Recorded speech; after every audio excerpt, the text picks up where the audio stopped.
South ఇండియాలోని అతి తక్కువ ధరలకి రత్నాలనందించే ఏకైక సంస్థ 6JVR.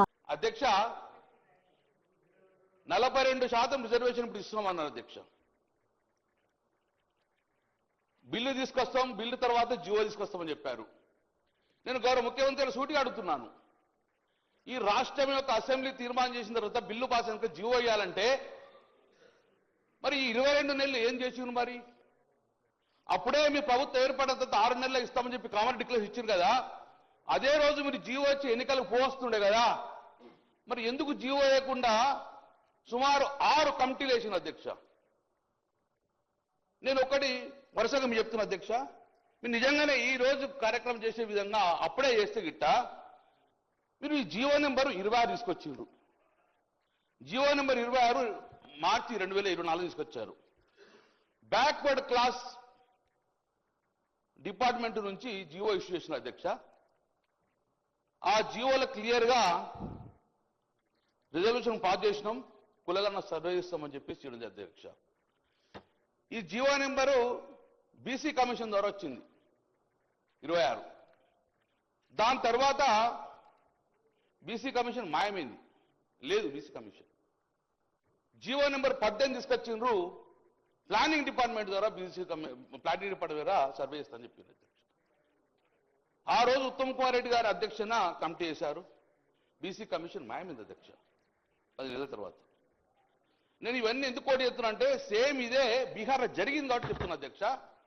మేము దయచేసి మేము రాజకీయంగా మాట్లాడతలేను, మా సూచన పరిగణన తీసుకుంటే ఈ బిల్లు పాస్ అయ్యి రాజ్యాంగ పరంగా మన చిక్కులు లేకుండా యాభై చిక్కులు కావాలని కోరుకున్న వ్యక్తిని మేము. కాబట్టి జియో నెంబరు 18 తీసుకొచ్చారు అధ్యక్ష. సభ నేను గౌరవ సభ్యుని కన్సర్న్ కు ధన్యవాదాలు. బలైన వర్గాలకు సంబంధించి వారి పార్టీకి సంబంధించిన కన్సర్న్ ధన్యవాదాలు. కానీ బీసీ కమిషన్ వేసినటువంటి ఆ బీసీ కమిషన్ మాయమైందనో లేదా జియో నెంబర్ 18 అనే ఒక్క నిమిషం ఆగరు సార్, ఒక్క నిమిషం చెప్పాలి. అది కోర్టులో గౌరవ సభ్యులు వేసిన కేసు ప్రకారంగా ప్రభుత్వం డెడికేషన్ కమిషన్ మేము బీసీ కమిషన్ వేస్తూ వారికి డెడికేషన్ అథారిటీ ఇచ్చినప్పటికీ స్పెసిఫిక్గా కొంత వ్యక్తులు కొంతమంది వాళ్ళ ప్రేరేపిత ఉందా లేదా నేను ఇప్పుడు అవన్నీ మాట్లాడదలుచుకోలేదు, కానీ వారి సహకారం అడుగుతా ఉన్నాం. ఇప్పుడు ఇలా ఇంత పెద్ద కార్యక్రమం జరుగుతున్నప్పుడు అపశకునంగా మాట్లాడకుండా సహకరించేటువంటి ప్రయత్నం జరగాలి అధ్యక్ష. ఇంత పెద్ద కార్యక్రమం మొత్తం యావత్ తెలంగాణ ప్రజలు చూస్తా ఉన్నారు అధ్యక్ష. 10 సంవత్సరాల్లో ఏం జరిగింది, 2018 చట్టం ఎవరు విమర్శించదలుచుకోలేదు. ఒకటే మరి జియో 18 కోర్టు ఆదేశాల మేరకు 24 గంటల్లో డెడికేషన్ కమిషన్ చేసినటువంటి చిత్తశుద్ధితో ఉన్నదనే మాట దయచేసి గౌరవ సభ్యునికి సమాజానికి చెప్తారు. తప్పుడు వార్త పోతనేటువంటి ఆలోచన తప్ప బీసీ కమిషన్ మాయమైపోయింది, బీసీ కమిషన్ లేదు, జియో 18 నెంబర్ తెచ్చారు అనేటువంటి రాంగ్ మంత్రిగా పనిచేసినారు బలైన వర్గాల శాఖ. వారికి విజ్ఞతగా వదిలేస్తాను. గౌరవ ముఖ్యమంత్రి సభలో ఉన్న అధ్యక్ష, నేను తప్పు చేస్తే మీరు సరి చేయండి. మంత్రి గారికి వాస్తవం తెలివై, ఎందుకంటే చెప్పాలి, వాస్తవం చెప్పాలి, నేను చెప్పాలి. సార్, ఆనరబుల్ మెంబర్ గౌరవనీయులు మాజీ మంత్రి గారు గౌరవ శాసనసభ్యులు కమలాకర్ గారు వారు చేసే రిమార్క్స్ సరైనది కాదు అధ్యక్ష. You have to take back అధ్యక్ష. పూర్తి స్థాయిలో అవగాహనతోనే వారు ఈరోజు ప్రత్యేకించి జియోఎంఎస్ 26 కానీ 18కి సంబంధించిన అంశం విషయంలో వివరణ ఇవ్వటం జరిగింది అధ్యక్ష. ఎందుకంటే it has to go to public. వారు చెప్పే ఒక అంశం పబ్లిక్ పోయి మేము ఈరోజు నేను కాదు సార్, మేము మిమ్మల్ని ఏం కాదంటలేను. ఇఫ్ యూఆర్ అగేన్స్ట్ ఓబీసీసీ రావద్దు అనుకుంటే మీరు చెప్పండి, రావద్దు అంటే ఊరుకుంటాము. మీకు వద్దు, మీ పార్టీకి వద్దు, ఓబీసీ రిజర్వేషన్ వద్దు అనుకోండి, ఈ విధంగా అవరోధం కలిగిస్తామంటే చెప్పండి సార్. వారి ఒపీనియన్ కూడా ఈ రోజు వారు ఆ విధంగా మాట్లాడటం సరికాదు.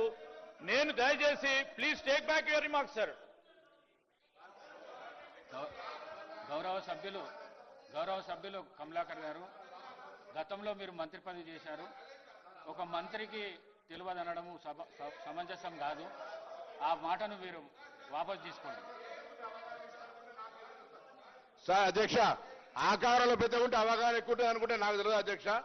అవగాహన లేదు అంటే ఆయన కంటే ఎక్కువ చదువుకున్నా, రాజకీయాల విద్యార్థి దశ నుంచి ఉన్నా, నాకు ఎక్కువ తెలియదు అని అంటే వాళ్ళ పార్టీ వాళ్ళ నాయకులు మాట్లాడతారు. కానీ నేనేమంటున్నా, ఆకారంలో పెద్ద ఉంటే అవగాహన ఎక్కువ ఉంటుంది అనుకుంటే దయచేసి అర్థం చేసుకొని ఆ మాటలు ఆపో తీసుకోవాలి.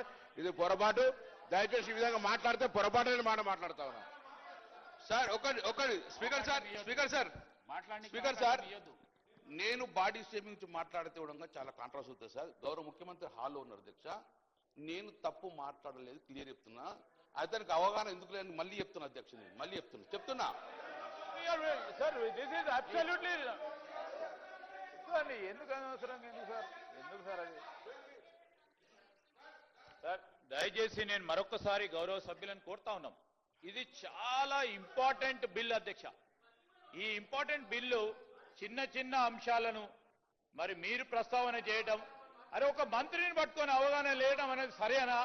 మీరు ఒప్పుకుంటారా? మీరు ఒక బలహీన వర్గాలకు సంబంధించి ఈ రోజు పరంగా జీవోలు తీసుకొచ్చిన వ్యక్తిపై ఆ విధంగా మాట్లాడటం సరికాదు అధ్యక్ష. It is not in the spirit of right discussion అధ్యక్ష. ఈ రోజు బలహీన వర్గాలకు సంబంధించిన చర్చ జరుగుతా ఉన్న సందర్భాన్ని దృష్టిలో పెట్టుకొని మాట్లాడమని చెప్తా ఉన్నాం అధ్యక్ష. ఈ రోజు నేను కూడా మరొకసారి చెప్తా ఉన్నాను, గంగుల కమలాకర్ గారికి మీరు విత్డ్రా చేసుకోవాల్సింది. ఈ రోజు రెండోసారి కూడా వారు ఆ విధమైన ప్రస్తావన తీసుకురావడం సరికాదు. సభా సాంప్రదాయాలకు కూడా చాలా విరుద్ధంగా ఉన్నాయి. నేను దయచేసి గౌరవ శాసనసభ్యులకు, ఎందుకంటే మంత్రిగా కూడా వారు చేసింది, బలహీన వర్గాలకు సంబంధించిన బాధ ఇబ్బంది వారికి కూడా ఇంకెక్కువ తెలిసి ఉంటుంది. సో తెలుసున్న సందర్భాన్ని పురస్కరించుకొని సహచరులందరూ కూడా ఈ విధమైన ప్రస్తావన తీసుకురాకుండా మనం ఒక మంచి కార్యక్రమానికి, ఒక మంచి బిల్లుకి, ఒక విప్లవాత్మకమైన బిల్లుకి, మొత్తం చరిత్రలో నిలిచిపోయే ఒక బిల్లుకు సంబంధించి మనం అందరం కూడా, మేమే కాదు మీరందరూ కూడా పాత్రధారులు అవుతా ఉన్నారు. ఆ పాత్రధారులకు సంబంధించి ఆ పాత్రను ఏ విధంగా నిర్వహిస్తామో ఆలోచన చేసి ఒక ప్రోగ్రెసివ్గా, ఒక ప్రాస్పెక్టివ్గా లెజిస్లేషన్ తీసుకురావడానికి మీ సలహా సూచనలు ఉపయోగ విధంగా ఉండాలని మరొకసారి వారిని మరి ఈ విధమైన ప్రస్తావనలు తీసుకురాకుండా ఉండాలని కోరుతా ఉన్నాను అధ్యక్ష. మీరు ప్రవేశపెట్టిన బిల్లు గంగుల కమలాకర్ అదే సార్ మీరు ప్రవేశ వన్ మినిట్ గంగుల కమలాకర్ గారు 1 minute. ఇల్లే మినిస్టర్ గారు రెండోసారి మీకు రిక్వెస్ట్ చేసిండ్రు, ఆ వర్డ్స్ ఏవైతున్నాయో అవి విత్డ్రా చేసుకోండి. మీరు కూడా గతంలో మంత్రిగా పనిచేశారు, తెలియదు అనడం సమంజసం కాదు. దయచేసి విత్డ్రా చేసుకోండి. కేటీఆర్ గారు ప్లీజ్ ప్లీజ్ ప్లీజ్ ఇది ఇంపార్టెంట్ బిల్లు. కేటీఆర్ గారు ఇది ఇంపార్టెంట్ బిల్లు. దయచేసి స్పీకర్ సార్ మీరు కూడా మా హక్కులు కాపాడాలి అధ్యక్ష. మీరు కూడా మా హక్కులు కాపాడాలి.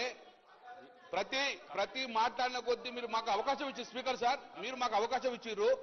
అవకాశం ఇచ్చిన మాట్లాడినప్పుడు ఇంటరప్ట్ చేయకుండా మీరు చూసుకున్న బాధ్యత మీద అధ్యక్ష. నేను నిజంగానే గౌరవ సభ్యులు కమలాకర్ గారు ప్రతి సభ్యుని హక్కులు కాపాడేది చేరుకున్నది. కానీ మీరు ఏదైతే చేస్తున్నారో మీరు అనిపించుకోనికే చేస్తున్నారో అవి చేయకండి. సుమన్ టీవీలో మీ పర్సనల్ అండ్ బిజినెస్ ప్రమోషన్స్ కోసం కింది నెంబర్కి కాంటాక్ట్ చేయండి. డ్రగ్స్, గంజాయి లాంటి చెడు వ్యసనాలకు దూరంగా ఉండండి. తాత్కాలిక ఆనందం కోసం జీవితాలని నాశనం చేసుకోవద్దు. డ్రగ్స్ విక్రయాలు, దందాలు నిర్వహిస్తే 1800-599-6969 టోల్ ఫ్రీ నంబర్ కి కాల్ చేయండి. డ్రగ్స్, గంజాయిని నిర్మూలిద్దాం, భవిష్యత్తును కాపాడదాం.